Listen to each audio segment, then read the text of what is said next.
9 years ago, my son Benjamin and I attended the Fort Worth train show in Forest Hill, Texas. This show used to be sponsored by the Texas Western Model Railroad Club. They discontinued it several years ago, but in 2016, when we attended, they were still having the show.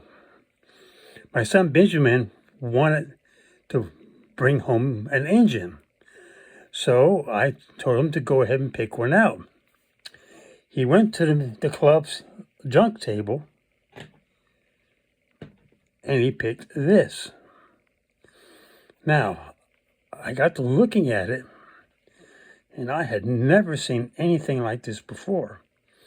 What was it?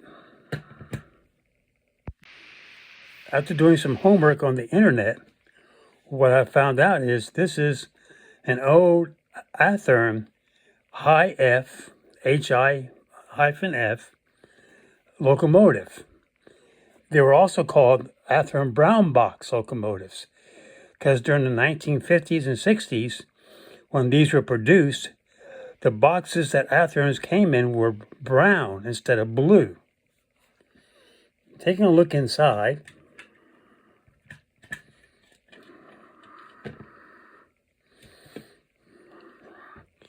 you have the open frame motor in the middle. You have a couple of drive spindles on each end. You then have a rubber band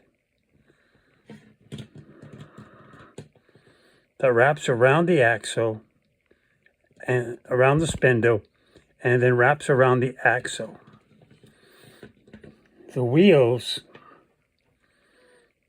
look like these, almost like steamroller wheels. Now here's what a frame looks like off of one of these. The right-hand frame, you have the left-hand frame, and there's a plastic spacer that goes between the two to keep them from touching and shorting out. Right here. So this is what an assembled HIF truck looks like. You got the two screws. You got normally a fiber spacer, replace my 3D printed one. You have one half of the truck. You have a spacer between the two halves to insulate them. You have this half of the truck and you have the two wheels. And the drive bands go around the wheels. And then you pick them up. You put these spindles in and you wrap the bands over the spindle. So you thread it through this one, through the tower, through this one, and then into the, when I originally got these, it looked like it had the fuel line tubing, like you would see on a weed eater or on the old gas-powered engines you use with model airplanes. And that was the next problem I had. That fuel line tubing had gotten so stiff with age that it didn't have enough friction to hold the spindles and the motor shaft together. So I went online and I found some neoprene tubing, like you see here.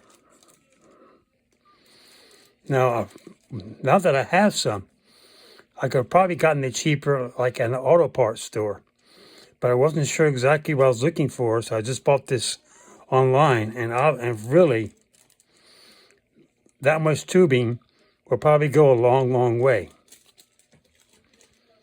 So when I first repaired this, I used Goody hair bands for drive belts, but over a period of time, those dry rotted, and they were no good. Yes, it does. So the next thing I did was I bought these HO locomotive drive belts from ScaleRailroader.com, and I used these belts on here. So the three things that I use to get what's now a 60-year-old locomotive back into operation was near frame tubing to connect the drive shafts, scale railroader.com HO locomotive drive belts to connect the spindles to the wheels, and my own 3D printed insulator, which insulates the screw from the upper half of the truck to keep it from shorting out.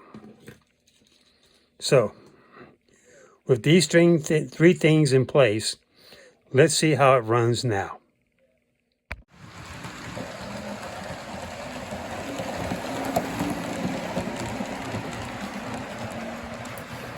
Notice how quietly it runs. With the absence of gears, all you have is the rumbling of the wheels and the slight hum of the electric motor. Without friction loss in the gears, it doesn't take that much more power than today's pancake motors do either.